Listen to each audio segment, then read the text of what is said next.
La réceptionniste m'a regardé avec mépris, sans savoir que je suis le propriétaire de la chaîne hôtelière. À 36 ans, je suis propriétaire d'une chaîne d'hôtels que j'ai développée après que mon père me l'a confiée à la fin de ma vingtaine. J'ai agrandi l'entreprise, implantant des hôtels dans d'autres États, stratégiquement situés près des autoroutes et des attractions touristiques. J'ai plusieurs gestionnaires dans différents États qui s'occupent de mes hôtels, et je les visite chacun au cours de l'année. Après que ma femme a récemment donné naissance à notre plus jeune enfant, j'ai décidé d'emmener ma famille en vacances sur la route. Ma femme et moi préférons toujours conduire plutôt que prendre l'avion, car elle souffre d'anxiété en avion. Je voulais qu'elle se détende après sa grossesse, alors nous avons planifié un voyage en voiture jusqu'à une plage en Floride, l'une de nos destinations préférées. Le trajet était long, mais nous avons réussi à nous amuser avec nos enfants et notre nouveau-né, sans irritation. J'avais prévu de m'arrêter dans mes hôtels en cours de route, afin de passer du temps avec ma famille tout en vérifiant les établissements, ce qui m'éviterait de devoir le faire dans quelques mois.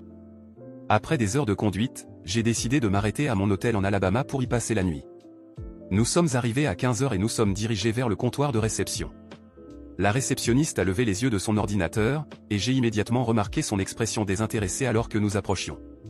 J'ai poliment demandé 2 chambres adjacentes avec vue, si possible, essayant de garder un ton joyeux malgré la fatigue et l'agacement du long trajet. Sans détourner les yeux de son écran, elle a répondu avec une attitude désinvolte. « Avez-vous une réservation ?»« Non, je n'ai pas fait de réservation, ai-je admis. Nous avons décidé de nous arrêter ici impulsivement dans le cadre de notre tradition de voyage en voiture, ai-je ajouté en riant pour alléger l'ambiance. Son attitude n'a pas changé. Elle a poussé un long soupir et m'a regardé avec une légère irritation et indifférence. Eh bien, sans réservation, je ne peux rien garantir de spécial. C'est la haute saison, vous savez. Je me suis excusé, reconnaissant qu'elle avait raison et que j'aurais dû mieux planifier. Cependant, elle a secoué la tête en soupirant de nouveau et a marmonné quelque chose à voix basse. Je l'ai remarqué et lui ai demandé si elle avait un problème. Ses yeux se sont agrandis, peut-être surprise par ma question. Au lieu de s'excuser, elle s'est redressée et a répondu d'un ton défensif. C'est juste que nous avons tellement de clients, et il est difficile de répondre à toutes les demandes sans une planification appropriée. Vous arrivez ici sans réservation, ce qui est un manque de considération pour les personnes qui travaillent ici. J'ai été choqué par ces paroles, mais j'ai gardé mon calme et répondu que je comprenais. J'ai reconnu qu'elle était probablement stressée par la haute saison et admis mon erreur de ne pas avoir réservé. Cependant, le traitement que nous recevions devant ma famille était inacceptable. J'ai pris une profonde inspiration, essayant de gérer ma frustration. Je ne voulais pas faire de scène, surtout avec ma famille à mes côtés. J'apprécie votre honnêteté, ai-je dit d'un ton mesuré, et je m'excuse pour tout inconvénient que notre arrêt a pu causer. J'ai ensuite demandé s'il restait d'autres chambres disponibles. Elle a répondu qu'il n'y avait qu'une seule chambre, mais qu'elle n'était ni adjacente ni avec vue. J'ai accepté et payé pour la nuit. Elle a remis la clé de la chambre à ma femme, qui est partie avec les enfants pendant que je restais en arrière. Alors que ma famille s'éloignait, je me suis tourné de nouveau vers la réceptionniste, qui semblait toujours désintéressée. Vous savez, ai-je commencé d'une voix calme, je travaille dans le secteur de l'hôtellerie depuis un bon moment. Elle continuait de fixer son ordinateur, m'ignorant complètement. Je n'arrivais pas à y croire et j'en avais assez. Je l'ai regardée fixement pendant un moment, sentant la colère monter en moi. Prenant une grande inspiration, j'ai décidé de me retenir. Ce n'était pas le moment de perdre mon calme. Après tout, ma famille était dans la chambre, et je savais que ma femme n'avait pas besoin de plus de stress après tout ce qu'elle avait récemment traversé. Mais quelque chose en moi voulait réagir. Il ne s'agissait pas seulement d'une réceptionniste impolie, mais de quelqu'un qui semblait avoir l'habitude de mépriser les gens, sans savoir qui ils pouvaient être. Vous avez raison, ne pas avoir planifié et fait une réservation est une erreur de ma part, ai-je dit d'un ton contrôlé mais ferme. Mais vous savez, dans l'industrie hôtelière, la façon dont on traite les gens est notre véritable carte de visite. Elle a levé les yeux un instant, peut-être en réalisant que je n'étais pas un client ordinaire. Mais, comme par réflexe, elle a baissé les yeux sur son écran, prétendant que ma présence était sans importance. Je suis retourné dans la chambre, essayant de me convaincre de laisser tomber. La nuit est passée, et tandis que ma famille dormait, je n'y arrivais pas. Je suis resté assis dans le fauteuil près de la fenêtre, réfléchissant. J'avais consacré ma vie à construire une chaîne d'hôtels fière de son service exceptionnel. Comment cette femme osait-elle traiter un client de cette manière, sans parler du propriétaire de tout cela? Le matin, j'ai pris une décision. Ma famille était enthousiaste à l'idée de poursuivre notre voyage, et ma femme, toujours bienveillante, a suggéré que nous descendions prendre le petit déjeuner au restaurant de l'hôtel.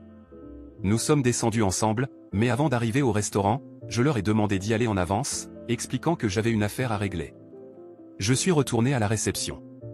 La réceptionniste était de nouveau là, avec la même expression de mépris que la veille. « Bonjour », ai-je commencé, gardant un ton courtois. Elle ne s'est même pas donné la peine de répondre. Elle a simplement hoché la tête, comme si reconnaître ma présence lui demandait un effort. « J'aimerais parler au directeur », ai-je dit, cette fois plus sérieusement. Elle a levé les yeux, croisant les bras. « Il n'est pas là pour le moment. Tout ce dont vous avez besoin, vous pouvez me le dire. » Je lui ai souri, mais ce n'était pas un sourire de joie, c'était de l'ironie pure. « Vous en êtes certaine ?» ai-je demandé. Parce que je pense que le directeur serait très intéressé de savoir comment les clients sont traités ici. Elle a froncé les sourcils, mais n'a rien dit. Sentant que c'était le moment de révéler qui j'étais, j'ai sorti ma carte de visite de ma poche et l'ai posée sur le comptoir avant de la faire glisser vers elle. Je suis le propriétaire de cet hôtel et de toute la chaîne. Je pense que vous pourriez vouloir reconsidérer ce que vous venez de dire. Son expression a changé instantanément. Sa posture détendue s'est transformée en tension visible. Elle a pris la carte, lu mon nom, et m'a regardé, pâle. « Monsieur, je ne savais pas », a-t-elle balbutié, mais je l'ai interrompue. « Bien sûr que non.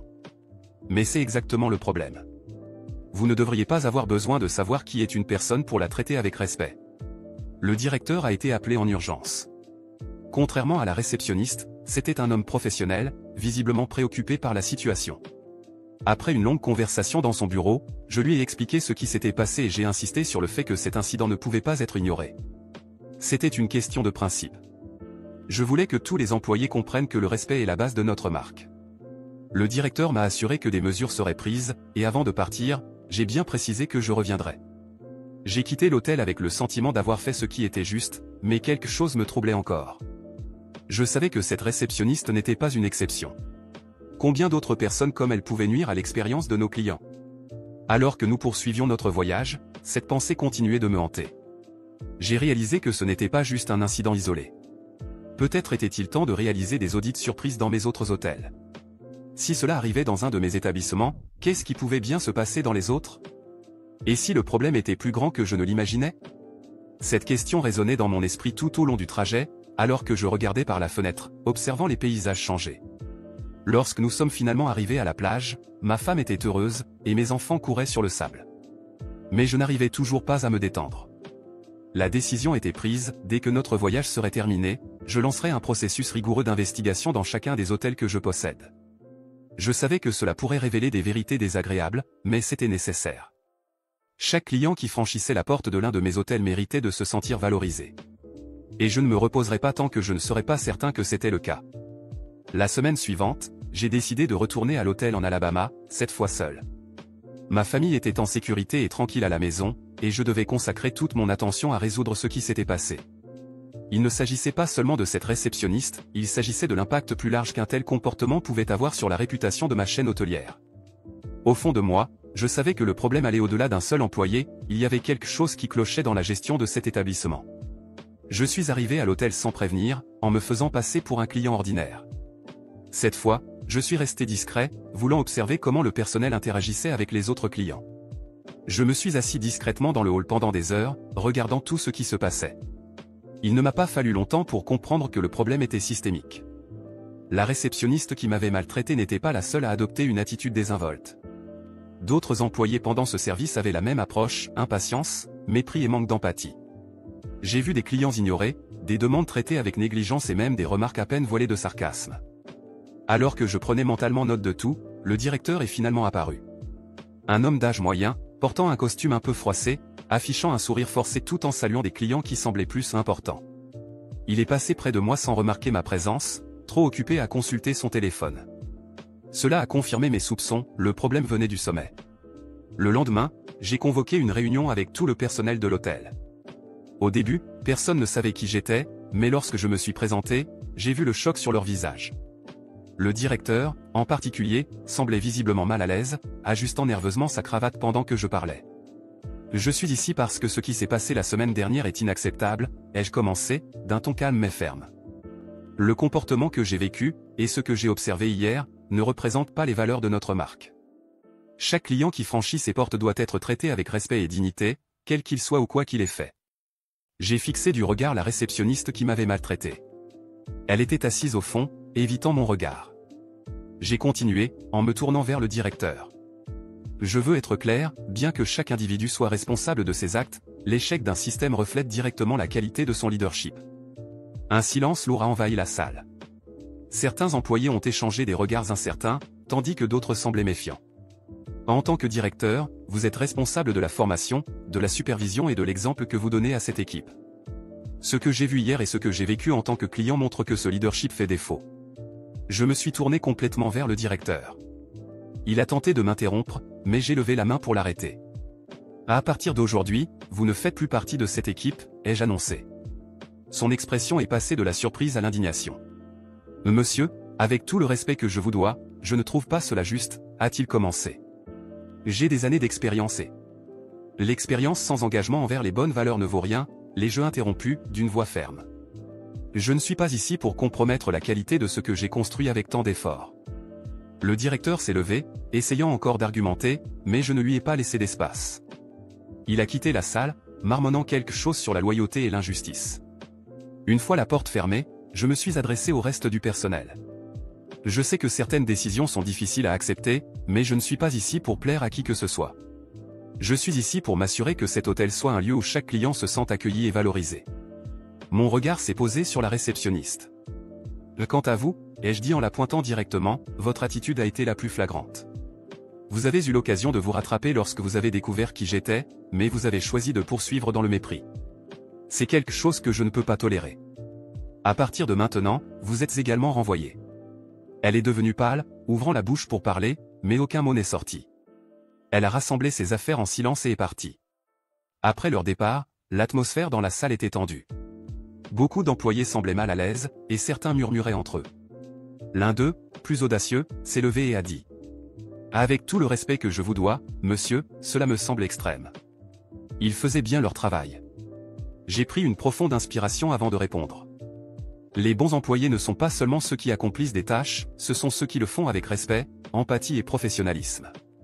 Si quelqu'un ici pense que ce que vous avez vu d'eux est acceptable, alors peut-être que cet endroit n'est pas fait pour vous non plus. Un silence encore plus pesant a envahi la salle. Dans les jours qui ont suivi, j'ai mis en place des changements immédiats. J'ai fait venir un nouveau directeur d'un autre hôtel de la chaîne, quelqu'un en qui j'avais confiance pour rétablir la culture de respect et d'excellence qui devait exister ici. J'ai également organisé des formations obligatoires pour tout le personnel, en insistant sur le fait que le comportement que j'avais observé ne serait plus jamais toléré.